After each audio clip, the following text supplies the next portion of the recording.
You ask Tiger to solve. This deals with linear equations with one unknown. The final result is x equals 4. Let's solve it step by step. Group all constants on the right side of the equation. Subtract 20 from both sides. Group like terms. Simplify the arithmetic.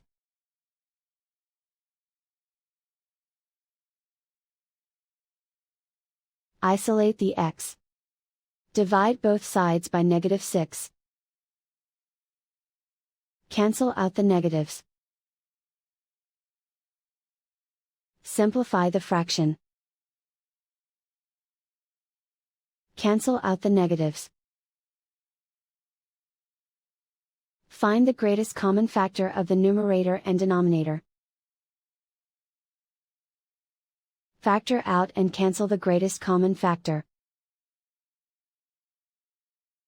And so the final result is x equals 4.